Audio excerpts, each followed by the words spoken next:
د خیبر پښتونخوا پولیس هغه پولیس چې تل به هم په دوی سخت راغله پښتانه به په غیرت ورسره ودرېدل، خو د پښتنو وهلو ته چې کله دښمن روان شوی دی دا هغه ته ویلي چې ته که لاره ته کښېنه دا کار زه کوم، هغه دوی کړی دی پښتنو وهل لوټل. په کوم لاسونو باندې تا تیږې پې ویشتلې چې نن په ویډیو کې تاسو راغلي یې، تا ټوپک نیولي دي فایرینګونه پکې سټریټ فارورډ. یعنې دا ستا غیرت دی چې په تش لاس سړي ولاړ دي په هغه ور ټوپ وهې چې طاهر داوړ یې درنه وړ هغه ورځ ستا ټوپک چېرته و؟ ستا دغه غیرت دغه لاسونه دې بیا چېرته وو؟ خو هلته دغې ادارو نه دغې نه هېرېدلي او نن د دا یېره نه وه چې هغه په تش لاس دي، په تش لاس باندې په یو مظلوم باندې په یو کمزوري باندې او په یو بېوسه باندې لاس اوچتول او بیا هم د یو تنخوا دپاره د خپلو پښتنو د تباهۍ او بربادۍ د جوړولو دپاره ته وروانې. پښتون وطن یو جرګه کوله چې راټول شي، یعنې تا خپل ځان دې ته ساتلی و چې زه به بیا هغه ړنګوم، په هغه به تنخوا اخلې. زه یقین لرم ستا مورجانه به یوه پښتنه وي، زما هم د هر پښتون هره پښتنه مور ماته د خپلې مور حیثیت لري. که هغه ته دې هم دا وویل چې دا نن د ډوډۍ خوړلې دا په هغه تنخوا شوې ده چې پښتانه د خپل وطن د امن دپاره او د جبر د ظلم د لرې کولو دپاره راټولېدل، ما هغه په کاڼي ویشتل، په هغه مې درته ګټلي دي، هغه درکوه. ته یقین ومنه زما دومره یقین دی چې هغه مور به ستا د دغې تنخوا یو ډوډۍ ونه کړي. یعنې تا څوک ویشتل؟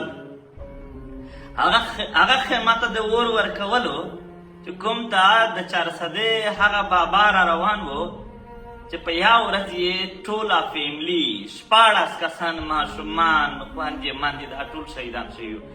دا ته خو د شاسن خیل د شهیدانو بچیان روان وو، دا ته خو د قبایلي سیمو د زرګونو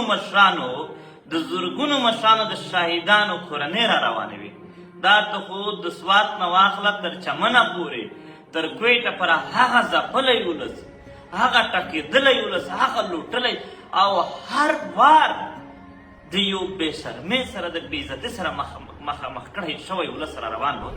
تا ټینټ نه دی سوځېدلی، تا د دغې ملت یعنې دا ټینټ زموږ دپاره د ټول ملت د کپړې حیثیت لرلو، تا هغه ته اور ورکولو. پښتانه په ډېر وخت پس دلته د راټولېدلو دپاره د اتحاد جوړولو دپاره یو هڅه کوله. هغه ستا ذاتي ورته هیڅ مسله نه وه. زه چیرې درکوم ته ماته یو د خیبر پښتونخوا پولیس افسر یا پولیس والا دا وایي چې ماته ځنې دا تکلیف تا ته ذاتي هیڅ تکلیف نه وه. زه پوهېږم پنجابي بادار د پښتنو اتحاد نه غوښته چې هغه خلکو چې ټول عمر په پښتنو ظلم جبر کړی دی او جنګونه ورته راوړي دي هغو دلته امن نه غوښتلو. تا د هغې دپاره دا کار وکړو. هغه خلک چې ټول عمر یې ته وژلی تا نن د هغه دپاره دا کار کولو. عوام د تنخوا او د پیسو دپاره. موږ یوازې دا وایو دا زه پوهېږم زما په دې خبرو به په تا کې کوم غیرت او ننګ راشي. نن هم موږ نه دي اورېدلی چې چا استعفا ورکړې ده چې زه به نه کوم. نن هم په ټول خیبر پښتونخوا کې ورسره باوجود د دې چې تاسو ولیدل چې ټول پښتانه ولسونه په دې حرکت خفه نه، زړونه یې ودردېدل. ستاسو په دې عمل باندې دومره زړونه ودردېدل چې ته سوچ نشي کولی. تر دې حده پورې ودرېدل چې ما لیدل چې کوم ګوندونه په حکومتونو کې لیږي خپل ورکر یې په مخالفت کې خپله پارټو ته ور ولاړ و. دومره یې زړه دردېدلی خو دی. دا د پښتون وطن تا د دردېدلي زړونه چې وکتل پوهېږي بس دی هم د پښتون وطن په هر ځای کې نن د تحریک په ملګرو چاپې شروع کړي دي، اوس یې هم نسي. موږ به جرګه وکړو، نه ده مسله، خو دا ده هم چې تا هم ځان ثابت کړه چې ته د پښتون وطن د سره هېڅ تعلق نشته. د بل وطن د خلکو د پښتون د دښمن دپاره همیشه تل کار کوي. ټیک ته یو تنخوا ده په دې جوړوه. موږ هسې هم داسې نه ده چې ته څه نه ووایې بیا موږ څه داسې په امن وو. هره ورځ موږ ته خپل هم هغه مخامخ ولاړ وي، هره ورځ زموږ روډونه بند وي، هره ورځ موږ نیول کېږو. هم موږ ټارچرونه خوړلي دي، ډېر زیات مو خوړلي دي، لږ نه.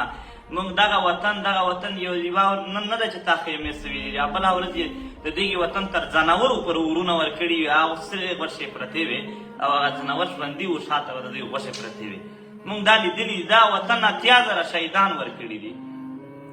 دغه وطن 2 لکه نه باندې کورونه ړنګ شوي دي چې ریکارډ یې اوس هم ان د ریکارډ ټول یې ډیټیلز موجود دي.